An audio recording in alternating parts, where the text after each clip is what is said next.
Okay. We're doing it.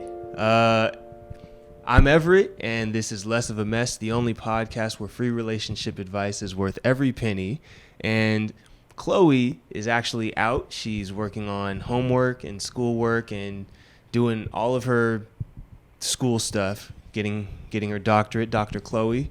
But fortunately, we have a guest host, a good friend of Chloe and mine, and he is here to fill in for Chloe. So I would like you all to give a round of applause wherever you're sitting to my boy Dom. Welcome to the show. Welcome to the show. Welcome to Less of a Mess, bro. I'm so grateful that you are here filling in for Chloe, and we're just gonna get into it, bro. But welcome to Less of a Mess. Give a look. Who are you, bro? Who is this nigga on our couch? It's me, man. I'm him. Dominic. He's him. I do a lot. Yeah, man. So I'm a teacher, educator, coach, athletic director. I make music. I'm a Are yogi. you're the AD? Yeah, I'm an AD. Woo! Wait, when did that happen? So I was AD last year, but I decided to take it on again this year. But I split the roles with one of my coworkers because I was like, "Yo, we can both get this bag." Woo! So you know what I'm saying? We split it up. Congrats on the AD position, bro. Thank you. That's Appreciate tight. it. That's tight. Okay. Anything else you want to give the people? How much, bro? Like I do a lot, but I be chilling. Yeah. I could be real extroverted at times, and I can also be quiet for 3 days straight if I feel like it. So that's facts. Samesies. I'm just here to share and give my opinion, man. Kick it, and just do my thing, dog. Yeah, so. Bro. Well, listen, this is the perfect place to do it, and So again, this is Dom. He's here to help us out. And how are you feeling, bro? I feel present. Mm-hmm. I feel joy. Yep. And I feel like I'm recovering. I had a little bit of a knee injury a couple weeks ago, and as it's healing, like I'm enjoying the process. Like enjoying the process of healing. Yeah. That's some real yogi shit for real. Enjoying the process of healing. That's some grown shit too, bro. Okay. Yeah, but I don't know. It's like it reminds me of like basketball as a kid because there are times where like I had to like get better and I wanted to get better and I can feel it. I could like see it over the course of a few weeks, like getting a little quicker at a move. Oh yeah. Right, and then trying and doing it more and more and being like, no, I got it now. Are you rehabbing or are you just kind of chilling? Okay. A little bit of both. Like like I'll do heat before I do like my my little rehab exercises. Okay. Yeah. I ice and then I'm doing stretching and that's really about it right now. Still keeping my upper body fit. Yep. Yeah, I had to find ways around the injury. Yeah, of course. But I'm all right. I'm doing good. I feel good. Good. Yeah. Okay. Good. I am. Thanks for asking. I'm feeling. I do this to Chloe too because she never asked me. She just talks about how she did, and I'm like, okay, well, cool. But you didn't know, so it's cool. As a guest host, I'm gonna learn. Bro, you'll be. Trust me. This is the first of many. First of many. So check it. I'm gonna rewind. Okay.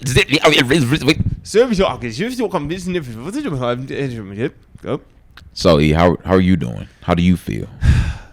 I'm blessed. I'm not even gonna lie, bro. Yeah. I feel good. This season of my life has really tested my faith, and I know this isn't like, this isn't Elevation Church. This isn't, this isn't Stephen Furtick or none of that. Shout out to Stephen Furtick. That's my guy. But I feel very blessed because I think after I graduated, I had a very, very rigid plan of how my life was supposed to like play out. And lo and behold, the actors union and the writers union decided a week after I graduated that they were going to strike. And because of that affected, and I'm not even actively acting, but the agencies and the studios that I would be working with do all the marketing for the entertainment industry, and I would be part of the design teams on that. All of those places are standstill, frozen, shut down. No work is coming in. So essentially the entire entertainment industry is paused a week after I graduated. And so that has made it very difficult to find work, and that's been very taxing on my mental. However, I say that I'm blessed because it's forced me to really one, count my blessings. It's forced me to know how to deal with like negative thinking and turn it into like positive action. And so that's been really, really, really transforming, or transformative, however you want to say it. One of those is the right word. And it's also, again, given me an opportunity to really like lean on my faith, which has always been kind of like a foundational thing for me. And every now and then I like kind of like, no, I'm not really doing that. But I think right now in this season of my life, I've been very like, you know what? I ain't got nothing else to do. I'm feeling really down. I'm not in control of my situation, but like I do believe in a higher power that is in control of this situation, and I know that there's a bigger plan. So I'm just going to focus on that and the positive that comes from that. And so I say all of that to kind of like reiterate, like, yeah, I'm blessed right now. Like I really am. Like I'm really grateful. Because I feel like I've learned how to, in like a really at first scary and like stressful part of my life, I'm now able to turn this type of energy into like something very positive. And so that looks like, you know, focusing on like a podcast with homies and bringing in like guest hosts with my homies and being creative and like really focusing on the things that I do have control over. You know, reaching out to people that I haven't talked to in a minute to just like link up and like, you know, and like really focus on like building community and stuff like that. Like that has been very, very rewarding, but I wouldn't have done that if I wasn't in the position that I was in. So I feel good, bro. I feel good, and I'm super, and I'm also very happy that you came through, like that you came over and that we got to play music and we get to kick it, and you're co-hosting, you're guest hosting the podcast, man. I'm just like very happy. So, yeah, man. That's dope, bro. Yeah, bro. Yeah. I'm glad to hear that, and I'm just glad to hear. I'm just glad to hear that you feel good. You look like you feel good, man, and I feel like that's one of the most beautiful compliments anybody can kind of receive. Is like, nah, you look like you feel good, bro. Thank you, bro. So. Thank you, bro. It looked like I've been drinking water and eating watermelon, bro. Come on, man. Facts. I'm trying to electrolytes. What? Stop it. Yeah, bro. So I'm glad that we're both good, because we both been down bad. Yeah, bro. Like, we both have seen each other down bad before. Yeah, I've definitely been in an apartment with you, like. Woo. Like looking at and talking about like our strategies that our therapist gave us and shit. Oh man, listen, start of the pandemic. Oh man, I was giving you those 12 steps, boy, and the not the 12 steps, but the what was it? I forgot what it was called. But yes, my therapist gave me something. You gave me free game, bro. That shit. Oof. Now we're here, bro. Yeah, a lot less ruminating these days. A lot less ruminating, a lot more action, a lot more doing, a lot more hanging. Yeah. I'm in a good headspace. We moved. I realized that I didn't, since the last episode of this podcast, I didn't mention that we've completely moved spaces and we bought 2 cameras. So I'm just I'm just gonna say that we moved into a bigger space where we can actually, you know, level up the podcast and like do it the right way, and really like lean into it and give the viewers and audience or whatever the content that they deserved, and also the space that me and my girl deserve and my puppy deserve. You know what I mean? Like I think the space is fire. Thank you, bro. I think her and I have like worked really hard to at least her and I have worked really hard to kind of put ourselves in a position where we're blessed, like to be in a space that we feel comfortable in and that we feel happy in. And you know, her and I have been together for almost 11 years now, and we've always kind of envisioned what we wanted. And I don't know, I just think that like somebody told us that, who was it? It was our friend Alia. She told that when she came over, she told us, she's like, you guys deserve this place. And I didn't really know how to take it. I was like, what do you mean? Like, all I did was like graduate from grad school, and like, you know, like I got some like money in the bank, but like all I did.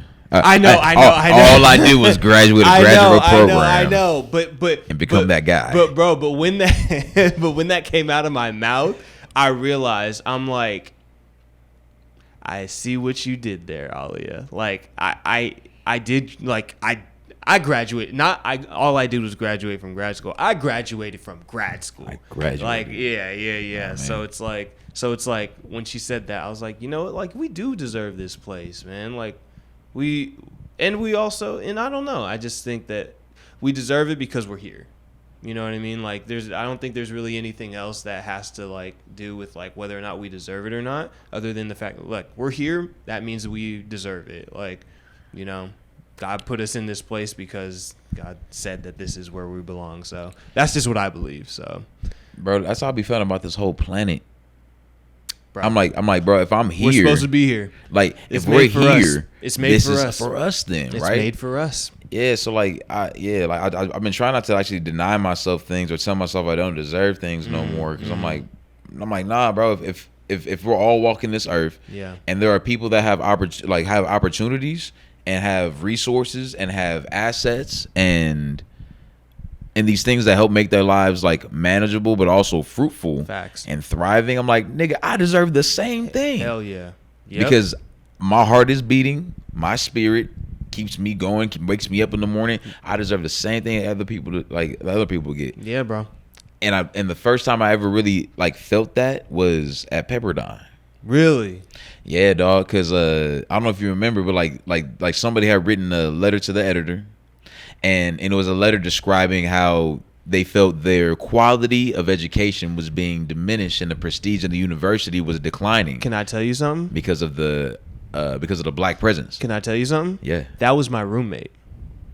You're lying. My roommate wrote that letter to the editor. That was my roommate, Justin. And it's who is from where I'm from. That's crazy. Him and I bonded over being Giants fans. Wow. And he wrote that letter to the editor. And I read it and I was like, this is by my roommate. I never spoke to him again. Anytime I saw him, I didn't make eye contact with him. I didn't confront him because it was me versus all of his friends, and I didn't really have enough friends to come over. I wasn't friends with the hoop niggas yet, so I couldn't be like, hey, everybody, come on over to press this dude. But yeah, bro, that was my roommate. Anyway, continue. I'm very familiar with that letter to the editor. Man, so yeah, like my first time was experiencing that because I just remember I remember him being a sports medicine major and being like, man, I'm a sports medicine major. I know the grades that I got to get in here. I know the work that I did extracurricularly in order to get here. Facts. I know the people that I had to talk to, the letters that I had to write. I know what I had to do to get here. If I'm walking the same earth that you and breathing the same air in the same room, you best believe that I'm on the same page with you. I deserve the exact same things that you do. Facts. If we both earn our opportunity to do that, bro. Like, there's no way that you can take that from me or from anybody. Yeah, that's wrong, bro. And that's the thing. It's like, sorry, I'm like off camera right now, but it's because I need to make sure my computer doesn't go to sleep while we're doing this. I definitely didn't do that beforehand, but it's fine because that's what editing is for. Okay, bro. That's, you know, it's crazy though. I will say this about Justin and that whole thing. So I don't know if you remember that Instagram page called Black at Pepperdine. Yeah. Okay. Yeah. So I submitted that situation to Black at Pepperdine, like during COVID when Black at Pepperdine was popping, and Justin saw it. and he left a comment, and he apologized. For real? He took accountability. Oh, that's fire. He apologized, and he said, I posted it, and I didn't even use his name. And he said, this was me. He's like, I said this, and I regret it, and I'm sorry, and I'm trying to be a better person and like be a nicer person and like learn and did it. Like he raised his hand and said, I said this, and I am not proud of it. I was like, he didn't have to do that. Bro, I got more respect for you, dog. A lot more. I may not, you know what I'm saying? I may not have liked that, and I still don't agree with the premise. No. That's gross. However, I think that you doing that does show some type of growth. Have you ever heard somebody do that? I've never heard or seen anybody do that ever in my life. Accountability is rare. Bro. Like it's rare. Me and Chloe were just talking about that, bro. We're just talking about, I was asking her, I was like, why do you think accountability is so hard for people to take? And she's had her experiences and having a tough time taking accountability. And so I asked her, I was like, so like I need to know, because I personally, like I'm always taking accountability. It's because my parents kind of raised me to do that, and I never really had like a traumatic experience where like taking accountability was like a bad thing. I wasn't like punished for making a mistake or anything like that. Like that didn't happen. And so she was like, well, you kind of hit the nail on the head. It's like shame. When you're shame. Like when you're young and you mess up, when your authority figures kind of shame you for that and like shame you for being like imperfect when you're a kid, then as you grow up as an adult, like you never will admit to being wrong. Because you're always putting that pressure on yourself of like, I have to be perfect. Everything I have to do is right. This is what I think is right. And then the minute somebody's like, hey, did you like mess this up, or did you forget this? There's trauma attached to that. So yeah. I was like, damn. So that being said, with Justin, he clearly didn't experience that trauma, because he was like, I did this. I fucked this up. I got this wrong. I was like, damn, that's tight, bro. That is. It's also a trauma that you can grow out of. Like you can grow out of any trauma, like for sure. Yeah, like, yeah. Because, bro, I'll never forget. Like in the first grade, like trying to spell the word September with my parents. Mm-hmm. Me yelling at my mom. Mm-hmm. My dad giving me some act right. Yeah. And then never asking for help on my homework for the rest of my life. Wow. Right. And like and having moments where like, you know, like I wanted to apologize and I would, but it wouldn't be as genuine or sincere as it should have been. Yeah. It wasn't until I started working with kids that like I looked up and I was like in front of everybody would be like, hey, I apologize. I raised my voice at you when I shouldn't. Yeah. You didn't do anything wrong. I'm sorry. Yeah. Yeah, man. Because because that can be traumatic. Yeah. Right. Oh my God. Like not having like that restorative piece. Like it just leaves you. It leaves you wherever. Yeah. Yeah. And that shit can be a lot. Yeah. Yeah, man. Yeah. I mean, listen. You and I both have grown so much. That's facts. We have grown so much, and I think. Yeah. Shout out to Justin for apologizing. And then I honestly forgot how we even got to that. What were we talking about before that? Man, I'm trying to figure out how did we get there? How did we get there? But we're here now, baby. We're here now. Wait. That being said, okay, so we're both good. We good. I'm cool, man. So the first segment, we're good. We out here, bro. So the first segment, I kind of gave you the rundown, but you don't know the name yet. Well, I told you the name, but it's not automatic, so I'll introduce it. It's called How Do We Feel About That?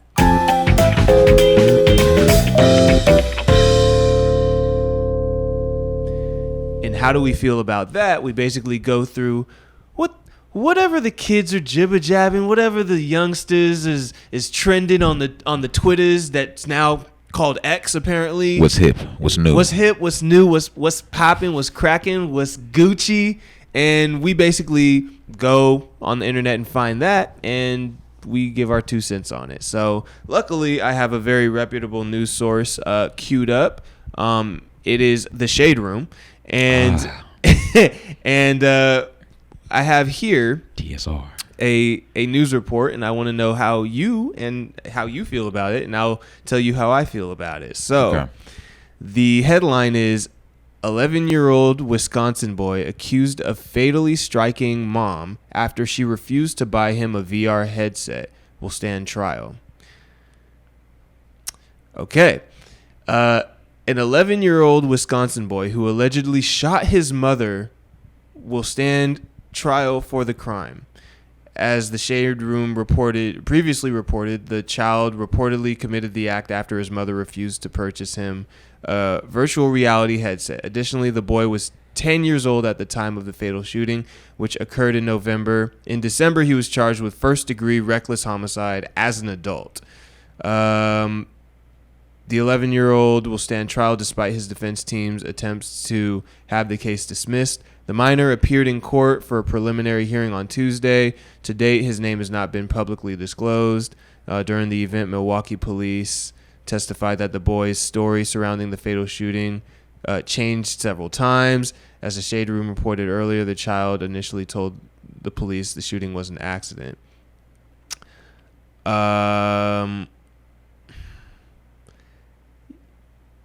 Yeah, I'm just going to leave it at that. How do you feel about this? I have several thoughts. Aside from the fact that it's terrible, I can start.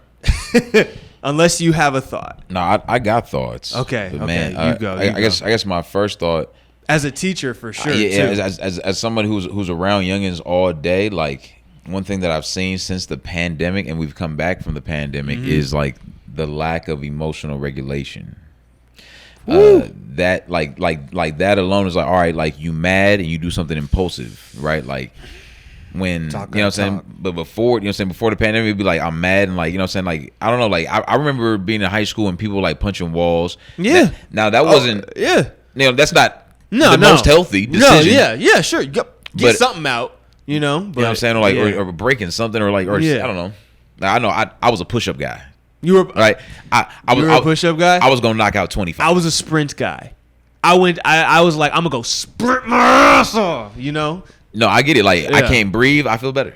Facts. Low key. It's facts. Low key. It's facts. But that's tough, yo. Like especially because of like how minor it was. It was, you know, it wasn't like, oh, like I'm never gonna let you see your father again, bro. Or it's not like, oh, we're, you know, like it's nothing like that would warrant death.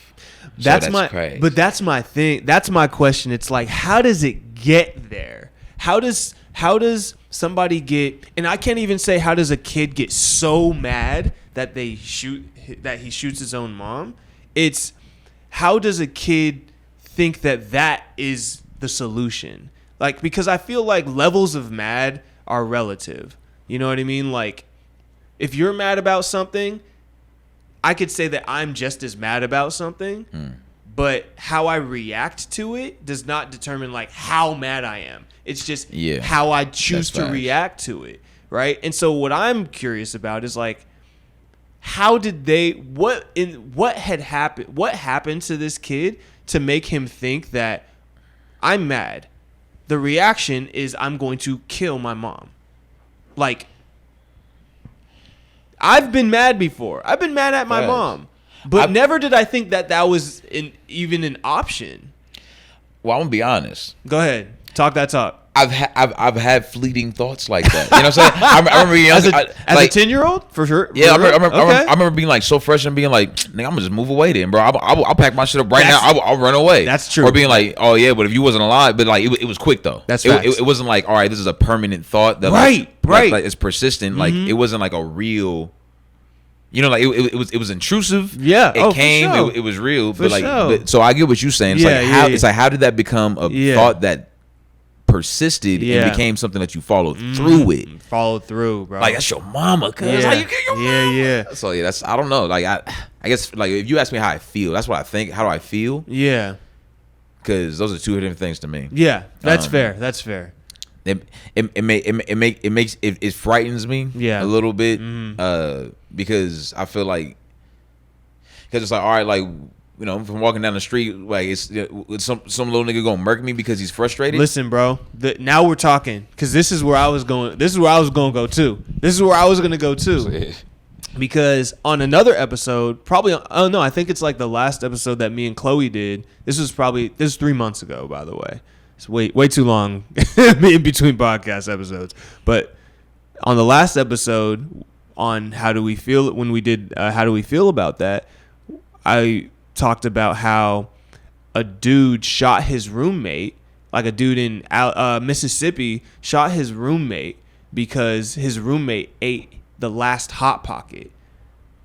So it was like the same situation. It's like, yo, you're mad, so your first inkling is to shoot somebody. And when you say like it scares me, it makes me scared, I'm like, bro, I'm the same. I feel the same way, because I'm like, why is everybody's first thing to do is to resort to violence? And not even just like square up, not even just like throw something across the room. No. I was squaring up.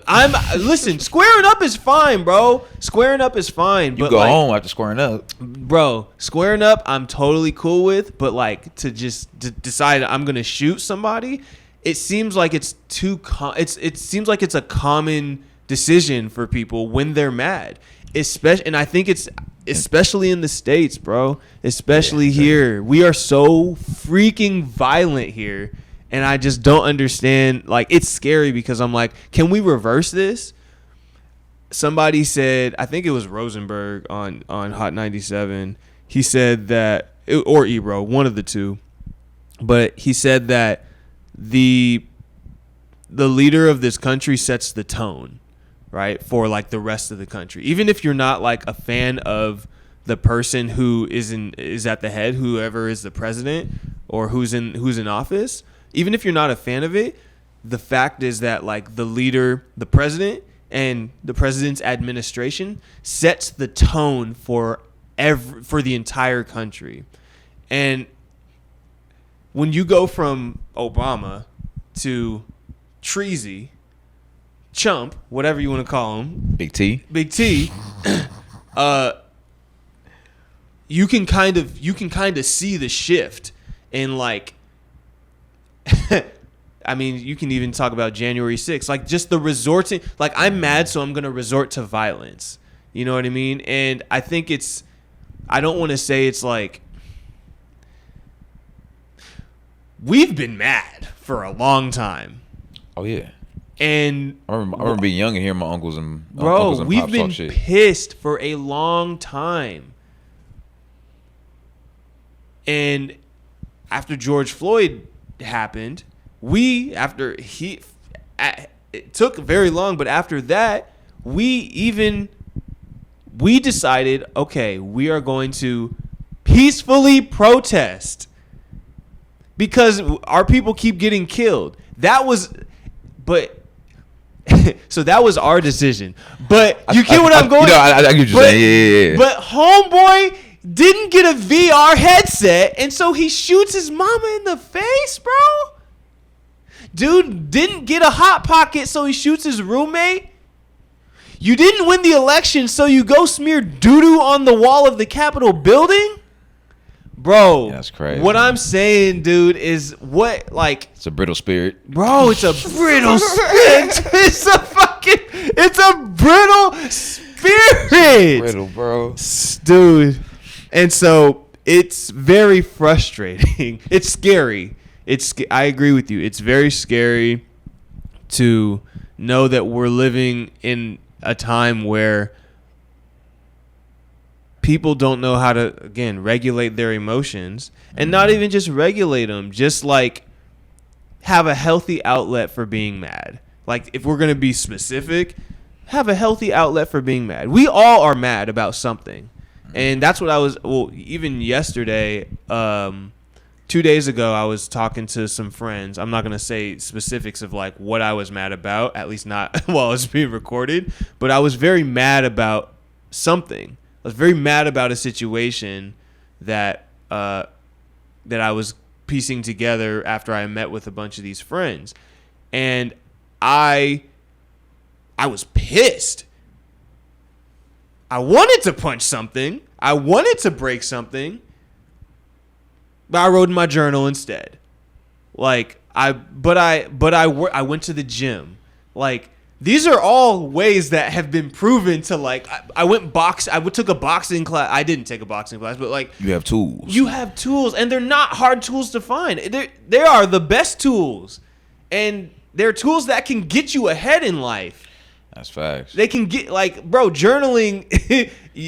If you make a habit out of journaling, you would be surprised of what comes out of that pen or pen or pencil, and you're gonna be like, oh shoot, I didn't even think about this idea because there was so much pressure in my head. But since I got it out on paper, now I got a clear head. I got an idea. I'm gonna do this thing. The gym, the same thing, bro. Yeah. So anyway, but now imagine being 11, and for the last 2.5, almost 3 years, you were inside. Ooh. You didn't have to turn on your screen for on Zoom. You barely had to go to class. Ooh, it's all pent up energy. You know what I mean? Like, and you don't have these tools because you haven't necessarily been taught them. You haven't been. That's facts. That's facts. So to a certain extent, I'm like, yeah, like no, little nigga, that was your fault. You shouldn't have done that. Yeah. But I'm also like, damn, dog. Like, look at the cards that these little niggas has been dealt. I talked about this earlier about like confrontation actually in a post that I did on the gram. Yeah. Because something that happens often, like I'd be like, hey, all right, I'll give you an example. Hey, make sure we don't kick the volleyballs, please. They got leather on them, and we gotta make sure if we kick them hard, because they can't handle the full impact of a kick. Right. So please don't kick them hard. Just Yeah. don't kick them. Yeah. 3 seconds later, see Boom. somebody kick it. Right. Dink. Yep. And I look them in the eyes and be like, hey, you heard my directions, right? Why'd you kick the ball? And they'll look at me just like this for like 20, 30 seconds. Yeah. And I'm like, okay, I'm not about to let this go. Like this conversation isn't ending just because it's taking a long time. Yeah. Let's try to use our words. I want you to try to calm down. Yeah. And I want you to express. I want you to use your mind and use your brain and explain why you did it. Yeah. It's okay. I promise. You're not even in trouble. Yeah. Like you're not in trouble. You're giving them that opportunity. Yeah. You're like trying to make them that feel opportunity. safe. Yep. To do it. Man, listen. That one is very transformative for 10, 11-year-old for sure. How do they? I'm curious now. It's like, how many times does somebody like you have to help a kid feel safe to be honest, to think about their feelings and without any repercussions or any judgment? You know what I mean? Like if you grow up, if you're programmed to like freak out whenever you're confronted about something, like because you might get your ass kicked or you might go like, you know what I mean? Like for the first time somebody comes up and say, you're not in trouble. I just want to know what you were thinking in that moment. Like, why did you do this? I'm curious to know how that, like, what does that kid do in that moment? Are they actually like, you know, like, sometimes it takes a second. Sometimes I'm like, okay, this is what I'm gonna do. I'm gonna give you a couple minutes. I want you to calm down, try to relax. Yeah. I'm gonna come back and I'm gonna ask you again, and you're not in trouble. Like I always want to preface, hey, you're not in trouble, because most of the time they're doing things they're not supposed to do in my class. It's procedural, and it's cultural, but it's not actually against the rule, the real rules, right. But it's not actually against the law. So I'm like, bro, you need to understand. Like, I'm not telling your parents. Like, this is just so that way you can learn. That's what school's about, is you learning. Yeah. So I honestly say it's every day. Yeah. Every day, at least once a day, but sometimes once a class, sometimes twice a class. Good. Like it's an everyday thing where I'm having to help somebody tap into their emotions. But that's me. I'm also having to keep calm in my own. Right. Because there are times where it's like balance. Because there's times where they turn me up. Oh yeah. There's times where they turn me up, or like like someone who's like spitting water. And they got on me. Oh, and I turned around. I walked up to him, like, but you know, if I didn't do it aggressively, I just walked up to him. I was like, Yeah. You spit water on me, dog. Yeah. He was like, no, I didn't. I was like, we're not. I said, we're not doing that. You're not gonna lie to me, man. Yeah. Like you're spitting water that got on me. It's okay. Like you can admit this. Yeah. And I know that I am frustrated, but I'm not gonna be mean to you. Yeah. But you did violate me. If I spit water on you, you wouldn't like it, yeah, right? Yeah. And I check, you know what I'm saying? And then I get a little lighter. I get a little lighter because I realize I'm talking to a kid. Mm-hmm.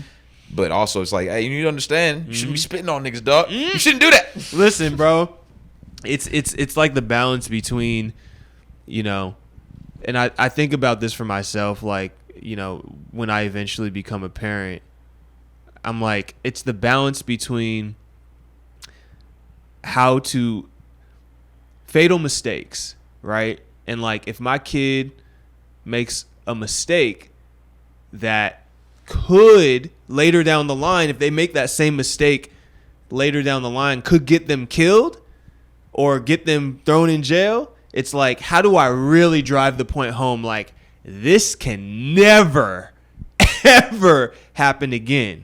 And I definitely am not like, violence is never the answer. Like, never. I know it's like a lot of, especially in our community, a lot of people don't agree with that, but like, I'm very much like, nah, man, there's no need to like whoop my kid's ass the way that our parents did that. It just yeah. So, but at least that's just my thing. So it's like, okay, well, what other ways do I kind of drive that point home where it's like, you cannot do this. Like, your little friends are doing this, but you cannot do this. And like, how do I basically like, it's like, how do I drive that point home and basically say like, if you do this, it ain't gonna end well for you without bringing in like violence, you know? I would say exactly how you did it, dog. Like setting clear and cut boundaries, but also like managing your reactions at other times. Yeah. Because something I realized was like one of my parents was kind of turned up, and that was kind of like their reaction to like mild things and I have a parent like that. Actually, I got two parents like that, but you get it. So yeah, I would so when I remember being younger and my coping mechanism would be tune out. Right. So even if regardless if it was mild or intense, I was tuning out. But the other parent only turned up like when it was like really time to turn up. So like if there are other little things, it would be treated like a little thing. Yeah. But the shit that needed to be driven home, like I remember those conversations like almost verbatim in my brain. It's crazy because my situation was unique, bro. It was scary because, and I'll break it down in a few words, but the only reason that the points got driven home for me, not because of what my parents did to me, but what they did to my older brother. Yeah, but that's the same thing with my brother. He got to watch me. Yeah. But it's crazy because my brother did, or my parents did he caught all of the discipline. I mean, and I think I've shared this before with you, but like he didn't just get his ass whooped. He got UFC'd. Mm-hmm. He got UFC'd. And I was young and I was watching this, and obviously it's not just UFC. It's like a lot of yelling and a lot of chaos. And then he got sent away to like one of those camps where parents send their kids away and then they lock them in a place in Utah and you don't know what the fuck's going on. Mm-hmm. He got sent away to that for like a year, maybe 6 months. And I was watching all this as like a fifth and sixth grader. And I was like, cool, I'm never doing any of those things that he's doing, right? And when I say that, like, it was this, I mean, to this day, like, and I think you know this, but even to this day, like, I've never smoked any weed in my life. I do know this. Yeah. Oh, you did know this. Never smoked it in my life. And it's because there's trauma attached. Because my brother was smoking weed all the time. but that's what my parents were whooping his ass for.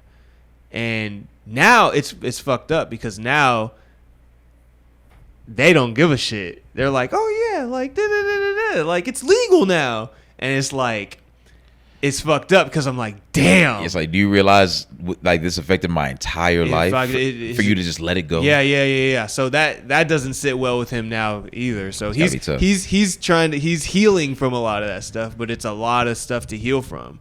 It didn't, and by the way, none of this discipline that they used on him worked.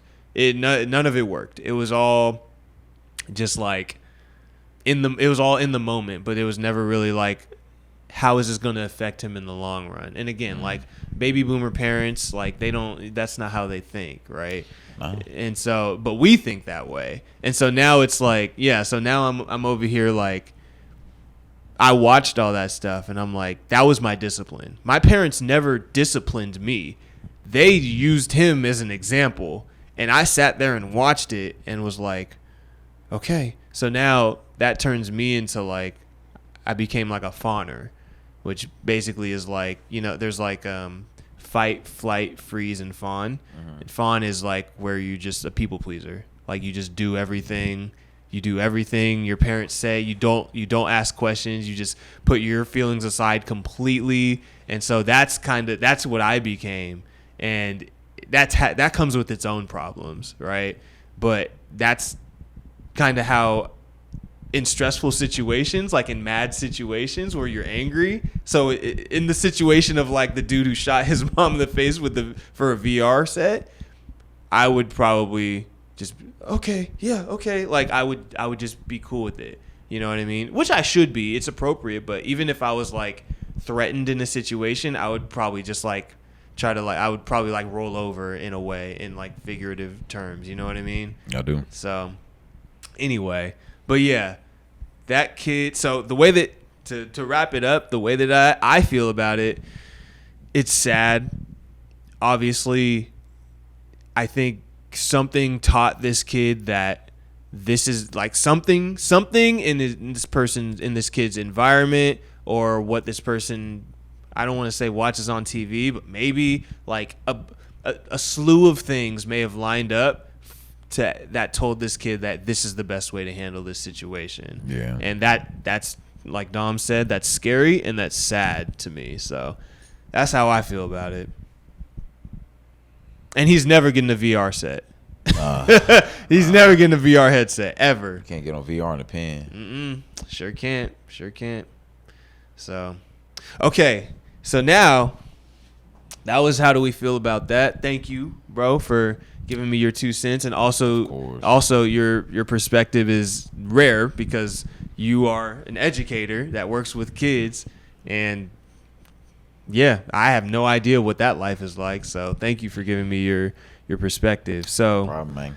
So the next segment is my favorite, and my other spiel is that I always take forever to pull it up because I can never find the Reddit app on my phone. So I always talk to kill time. But the segment is called Free Game.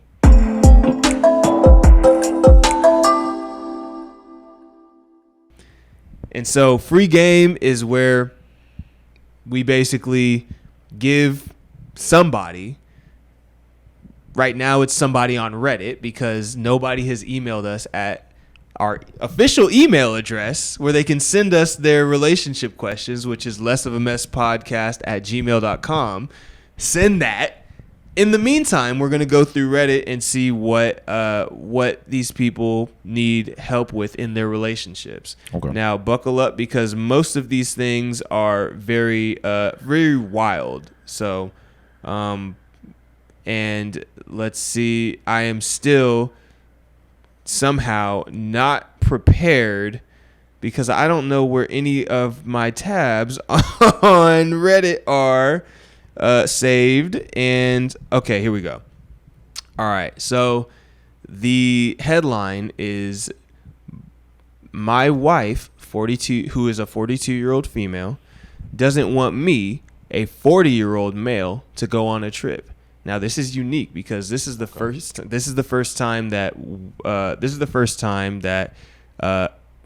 we've given advice to somebody who is this much older than us.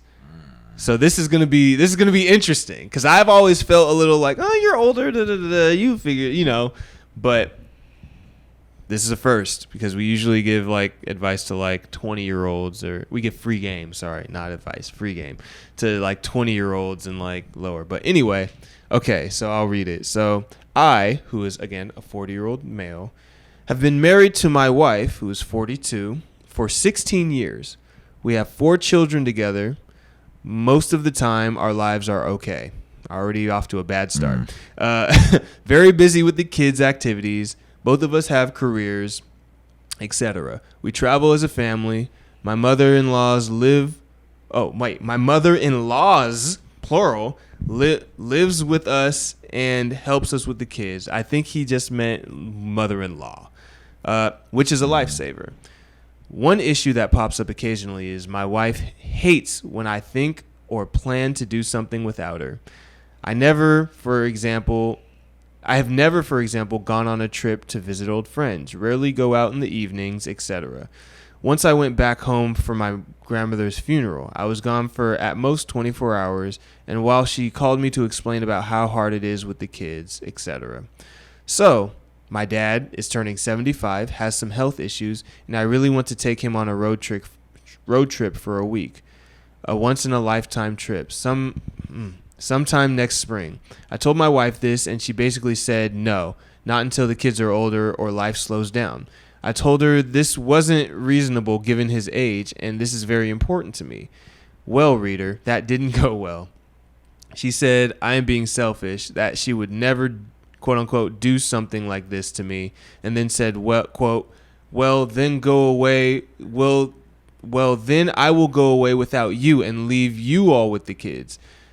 Sent lots of extra texts full of, quote-unquote, fuck yous, etc.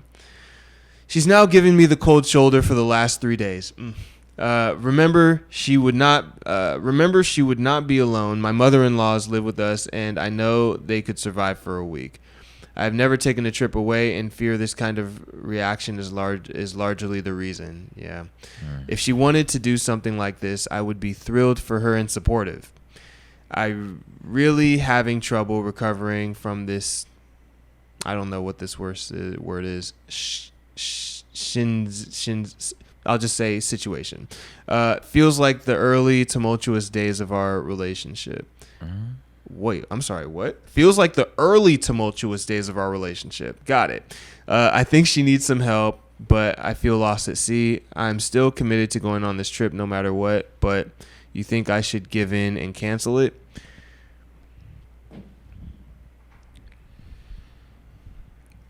All right. I'm just going to give game. I'm not doing no analysis of... That's what we do, bro. People's, that's what we do. Of people's like, because that's what we do. Exactly. I'm like, no. I'm just gonna give game. Thank you, bro. I'm not about to sit here and be like, oh, well, she should. Nah. What is the free game? What is the free game? The free game is getting straight to it. All right, man. Let's go, guest host. And this is tough. Okay. This is tough. Okay. But I think that he should go anyway. 100%. Because your daddy gonna die. Exactly. And if you don't go, all of our daddies is gonna die. If you don't go and your daddy dies, you are gonna leave your wife anyway because you're gonna resent her. Exactly. That's that big enough of a life event where it's like, yo, like, yeah, she'll get over it. Yeah, like, and if she doesn't, and she leaves you, then you can say, yeah, my wife left me because I went to go see my dad before he died. Guess who doesn't sound crazy in that situation? You don't, bro. Guess who does sound crazy in that situation? She does. So he'll still be able to sleep at night. It's exactly. So, man, I think the game I would give old girl would be like, yo, you should invest. You should invest in your own time a little bit more. Start with maybe 30 minutes a day. Yeah. Or 30 minutes a week, or maybe an hour a week or something, to where you don't feel weird or guilty or ashamed or alone with being alone. Like, get to know yourself. So that, because the first thing I thought was like, oh, I'm gonna go on a trip and leave you with the kids. I'd be like, great, great, deuces. You should do that, bruh. Go live. You'll be a lot more happy, bro, and the whole house will be happier for it, bro. It's It's a I mean, I'll give a little bit of analysis on a psychology front, but I think this is like, I don't know if you're familiar with attachment styles, but it's also that like I can tell that she kind of has an anxious attachment to her husband, which is fair. They've been together for 16 years. She probably just that's her attachment style. She wants to be around him all the time, or she just doesn't want him to leave, whatever the case may be. That's fine, but I think sometimes there still needs to be boundaries with that. And then the other part of that is there's just kind of become like a little bit of a codependency thing, like it seems like she needs him to be there no matter what. And I think it's, all the other shit, like, I think it's, when she says, I think he's being selfish, like, for going and doing something for him, it's like, it's frustrating because it's like, damn, but he's there all the time. Like, he's obviously not being selfish.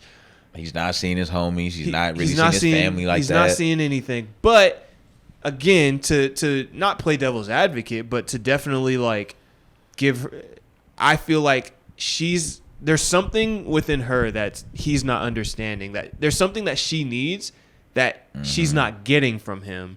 And I think it's coming out in the form of like, you can't go anywhere. And I don't know quite what that is, but I think he might be missing what she needs. I think he's showing up in ways. He might be showing up in ways in their marriage that he feels that she wants him to show up in. And that might not be what she wants from him. Or actually really needs. Yeah, because as soon as he was like, oh yeah, like, yeah, and things are okay. Like, yeah. we're all okay most of the time. Yeah. We work a lot and we just do shit for the kids. I'm like, oh well, shit, bro. Like yeah, like it sounds like she, based on what you're saying, I'm like, all right, well, like if that's the case, then I guess it's possible that she might not feel fulfilled in like the romanticism or affection or quality time. Listen, man, and that shit will definitely make your girl. Oh my God, you know what I'm saying? Not want you to go. Not places. Want you to go anywhere. Like I don't feel secure in our relationship. Exactly. And I think that maybe, like, listen, being in a house where you got 3 kids and your in-laws are living with you, like there is no you and your wife time. It doesn't seem like it. And maybe there was at one point, but it may have left. Like it's probably gone. And so she's trying to kind of like, so when you leave for yourself, and I'm only kind of speculating like what her concern might be, but like when she sees you leave for yourself and like go on trips without her, she probably definitely feels a way that like you're just like not being present in the relationship, in the emotional part of the relationship, right? Like there's a difference between being physically present and being emotionally present as well, right? And I feel like that might be the issue that she's having. And I think that something that I think might solve that is go on a freaking trip together, just the two of you. Like, your mama at the crib. Like, your mom at the crib. It sounds like you got a good situation going. Listen, man, I think that will help her. If he does that, if he puts her first for a period of time, and I'm not even saying like, listen, he has kids, so he can't put her first all the time. But I think in this season, but remind her. Bro, remind her who she is. You guys brought in 3 kids together, man. She's her to you. So if you take the time, if you carve time out to like let her know like, yo, you are it for me. Let's go on a trip. Let's be romantic. Like, let's do all that shit. You'd be surprised how quickly she'll be like, what do you need? What, like, it's she will get what she needs from you. It's reciprocal. And it's reciprocal. And so if you need to go on a boys trip, I guarantee you she'll be much more willing, like she'll be much more comfortable with you doing that, knowing that you are very, very into her because you've shown it on this trip or this attention that you're giving her all of a sudden. Yeah, as opposed to like it looking like you're trying to get away. Now granted, right, going to see your dying father that's is different. That's different. Getting away. That's like taking care of you and your father's soul before. Totally. It's not. You know what I'm saying? Totally. That's but I think it's the timing. It's the timing, yeah. But the timing is shitty because it's probably like the damage has been done, but like things have already built up at this point, and so now you're like, I gotta go do this now too. I gotta go see my father, who's it's a once in a lifetime thing, and she's probably like, I'm fed up with you always leaving, and even though he might not be always leaving, but she's like it's probably coming out that way. But in reality, she's probably just like, I just want you to like love me. Maybe listen, bro, 16 years of marriage with 3 kids and 2 in-laws living at the house. I guarantee you it's not romantic in that motherfucker, bro. Yeah, it's probably not the most romantic. It's probably not the most romantic, bro. So I feel like she's probably like kind of craving that and she wants that back, but he's probably not. He's probably focusing. I'm not going to say he's probably not capable. He's definitely capable. I think he's just might be, what I was saying before is like he might not be focusing on those aspects of his relationship because he might think that other things are more important, right? Like he might think, he might, in his mind, he might, especially as a man, like there's this programming where it's like, a lot of dudes have this programming where it's like the most important thing is like to provide and to protect and to like do all the logistical things within the house, but like not the emotional part, right? And at least traditionally, for sure. Traditionally, that's the way, and a lot of dudes adopt that mindset. Unfortunately, especially they're in their 40s, so I'm like, I wouldn't be surprised if he adopted that mindset, but. Honestly, like a lot of the times it's important to just ask your partner. Listen, I'm a big fan of couples therapy, but usually I just say like go to couples therapy, but that's not entertaining for the podcast. But go to couples therapy and your couples therapist can pull that out of you, like what's really going on, like what's the real issue, and then you guys can really open up to each other and talk about it, and then you can snipe the issue head on. And then everybody's good, bro. That's usually how it goes. Because it like, listen, a couples therapist has seen everything, usually.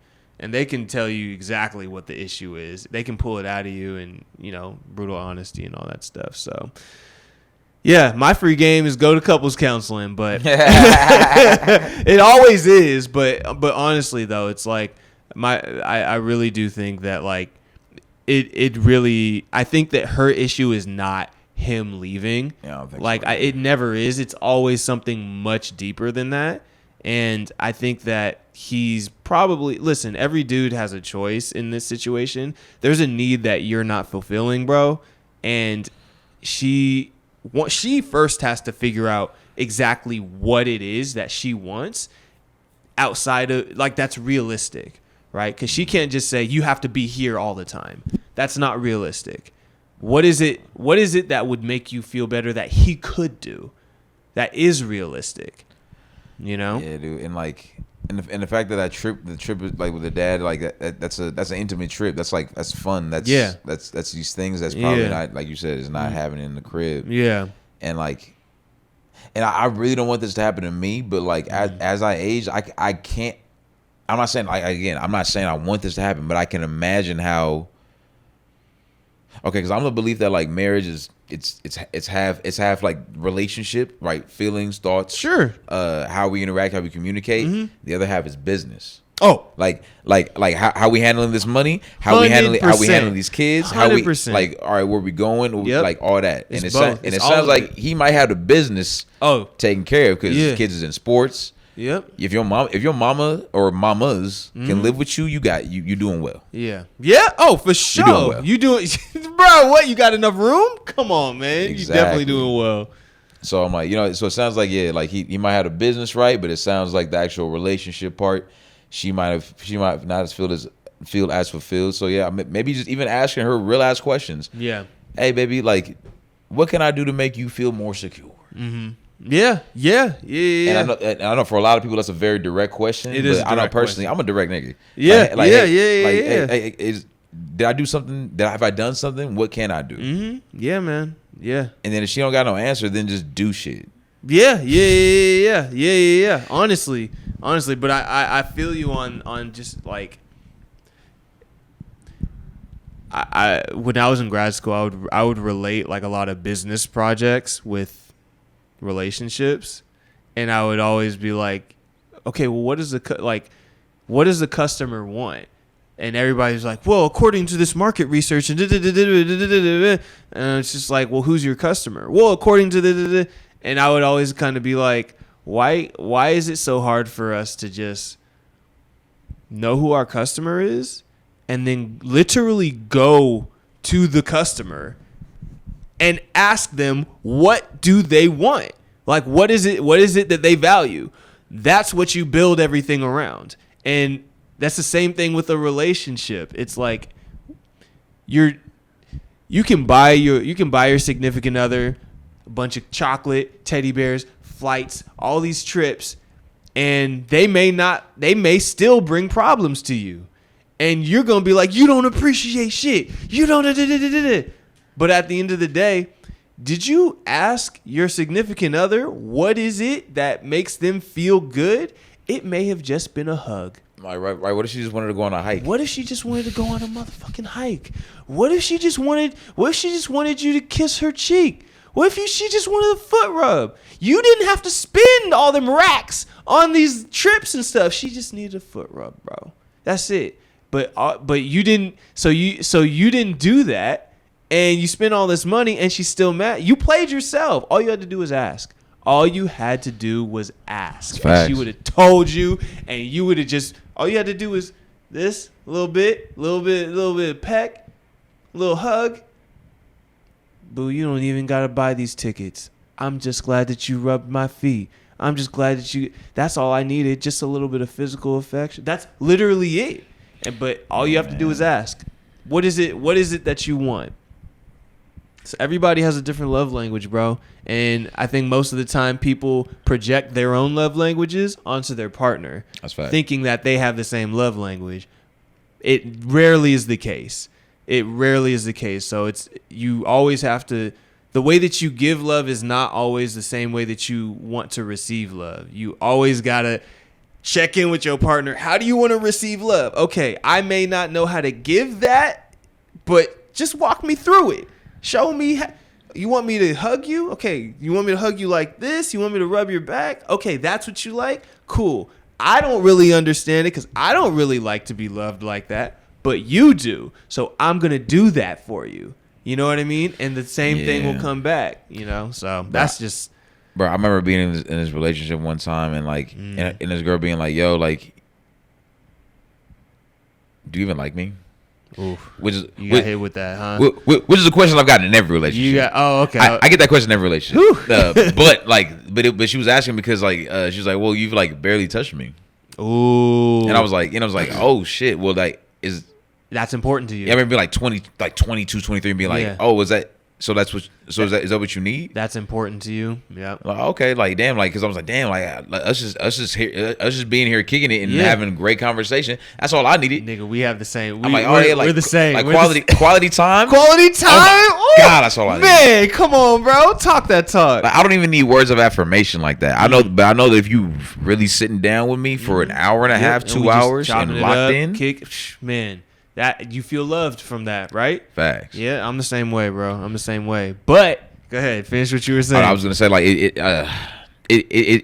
was interesting being younger and having to learn that like that you just can't love somebody the way you want to. Nope.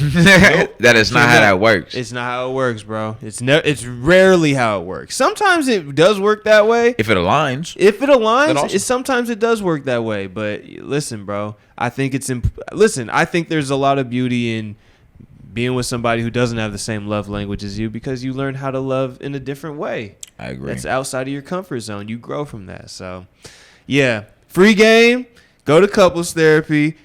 talk to your girl, ask her what she wants, what she really needs. Bro, just ask her. Just ask her, man. Just ask her what's really going on.